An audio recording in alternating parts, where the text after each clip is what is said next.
Have you ever thought how many humans, how many generations it's taken to make you? I've been thinking about this lately, and it's interesting. I moved, a few months ago, 6 months ago. I've moved a couple times. I was traveling, and there was a picture. I thought I lost it. I'll show it here in a minute. Suspense building. It's a picture, and it's of me, my dad, my grandpa, and my great-grandpa. And when we think back to our different generations, that's usually about as far as we go, right? I don't know about you, but that's when I think of generations, I think of a couple generations back. And also, if you think about now, people live a lot longer. I was looking something up on ChatGPT recently. Do you know what the average life expectancy was not that long ago? If you go back 750 years, that's 30 generations. And I was doing the math, I go, that's not true. And then I looked into it, I go, oh wow. Because I think of my dad, he died in an accident at 53. My grandpa, 80 something. My great grandpa, 90 something. So I just think 100. No. So here's the picture. This is getting this blown up and putting it on my wall. But little blonde Phil, when I was blonde for a few years and I had hair. I have hair now, just not as much. My dad holding me, and then grandpa and great grandpa.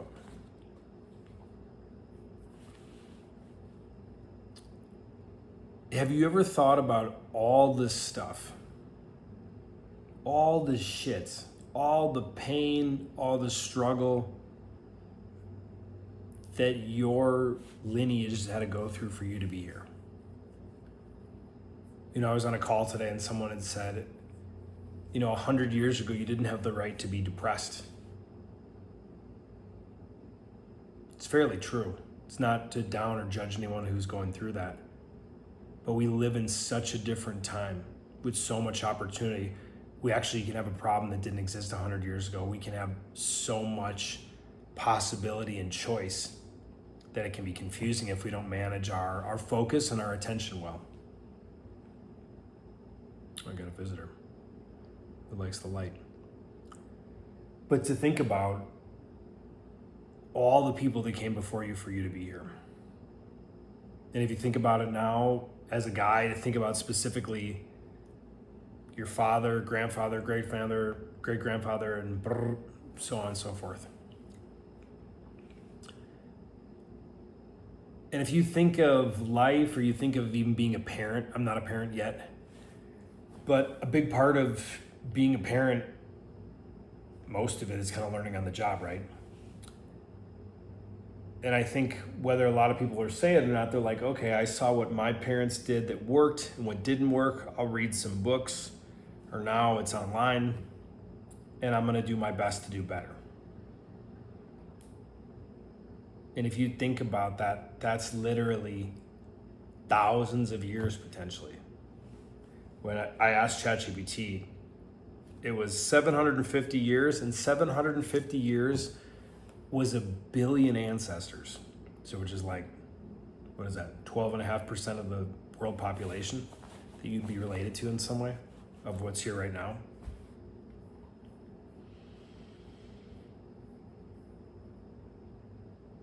And what are we gonna do with this opportunity?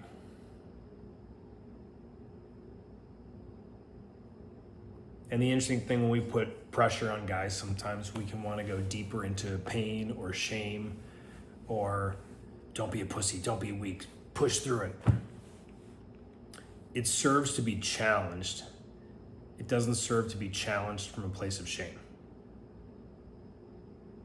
However, we can use some interesting things to spice things up, because we've gotten so far in life, and our ancestors came this far for us to make money online and play video games. And we can do that, right? I'm not here to take that away from you. but to think of, regardless of your spiritual beliefs, if you just have this one life, that thousands of years of trying their best, even if you look at some of your relatives and go, man, their best sucked, they did the best they knew how to do with what they had at the time, whether that was yesterday, 10 years ago, 100 years ago, or more. That generation after generation after generation thought this would be a good place to move, this would be a good wife to pick, this would be a good career path, this is what I want to do for money. And maybe they just did something for money because they needed money. I was thinking about that tonight before I made this. And I was thinking about the things the men in my family did for money. And they were honorable business stuff. My family was sludge, like literal shit removal. And I think, like, if you were just unlimited and free, what would you want to do? I don't think any of my dad, my grandpa, or my great grandpa would have picked that. It's not downing what they picked. But even going deeper into myself and my own path and thinking how I help people, how I serve clients, like, it gave me a different perspective of what an opportunity. The fact that you're watching this on a fucking little phone that can fly a drone, order a pizza, drop something off, pick something up, you can apply for a job, you can go on Tinder and meet your future wife or Bumble or whatever, like, that we have that ability that our parents maybe didn't have, depending if your parents are here or not. Our grandparents definitely didn't have, or they're probably the tail end of their experience. And our great grandparents for sure didn't have them. And we have this opportunity as men to be the one person.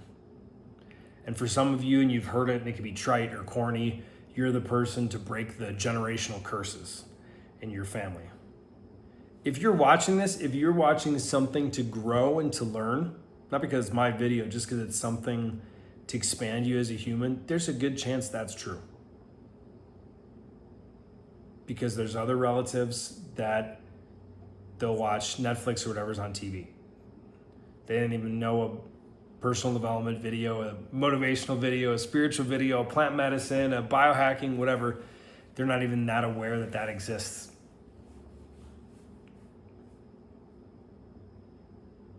Maybe it feels like a lot of pressure. What if you're the one? You're the one that's supposed to fix thousands of years or hundreds of years of bullshit from your family. So you could be the one that's here to say yes, or more importantly, you can be the one here to say, no, I'm not gonna do something that dishonors my soul for money. No, I'm not gonna be with this chick just because my family says, or just because she's hot. I want someone that fits in my life, and I like how she looks, and I'm attracted to her. We have a time when where I don't think a grocery store existed 100 years ago. Now you could make yourself as fat as you want. You can go to the gym, take supplements, go to Whole Foods, places like that, eat clean, and make yourself as healthy and as jacked as you want. We live in an absolutely, I can't help not look at this photo here and there. It excites me to know I'm gonna have it on my wall there. And it's a challenge for me as well, a challenge to myself to go, what would my relatives say? That's been on my mind the last few days. I usually don't think that stuff. What wisdom would they pass down? And again, I'll say this to you guys because it's how I used to think. Like, it can be, well, they'd say I'm not doing good enough, and I should have done better, and I should be a better man, and I should be faster. That's what our relatives maybe would have said with that sense of judgment or in their human dickhead selves. But the evolved version of them on the other side would probably give you a lot better guidance and wisdom. The guidance and wisdom that we're searching for oftentimes as men. The guidance and wisdom that would serve us to show up as an internal voice to inspire us, like, bro, you're doing good. Yeah, you didn't do it perfectly, but you did more than you said you were gonna do. Let's keep going. Versus that negative voice of, this sucks, this is bullshit, you should have done more. For better or worse, whether you like it or not, you're the chosen one in the sense that you're here now. Maybe you're not the one to break generational curses or whatever. Maybe that's some spiritual bullshit. Who knows? I think it's real. But you could be. You have this rare opportunity to be a man in 2025 where you can make almost more mistakes faster than ever, or you can excel faster than ever in the history of the world. Think of just the human body. Do you remember when 40 was really old a couple decades ago? Now you can look at someone who's a good example. Take Joe Rogan. He's like 60. He looks super jacked because he is. With peptides and testosterone. This is not an endorsement for TRT or peptides, but peptides for sure. Testosterone, I don't know. Not for me yet. Maybe later. But you get to live in that time. You get to live in a time to magnify this gift of life as a man in a way nobody before you ever could. No one in your family ever could. And I'll leave you with two things as I wrap up. If you could take a risk and you couldn't fail and it didn't matter and you didn't need money, what would you do to give back to the world? Let's call that a career. Or a job. A job's such a horrible word. What would your purpose be if it wasn't attached to money? You quit your job tomorrow. They'll probably have universal basic income soon, so who knows? It might be a real thing. Might have the freedom to do it right away. Or you just realize you make good money and your job sucks and it's sucking your soul. And you get to give something deep inside of you, something you want to share with the world. What would it be? And also, if you could design your ideal relationship and family life, what would that look like? Money's not an issue, and you don't have to worry about the judgment of your friends that your wife should be this or should be that. Because sometimes the women we're dating, we're actually doing that to show off to guys, whether we're aware of it or not. If you were the first one in your lineage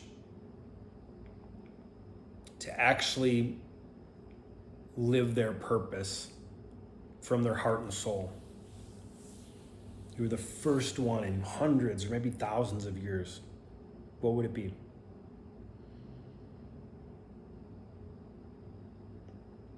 Thanks for tuning in. See you soon.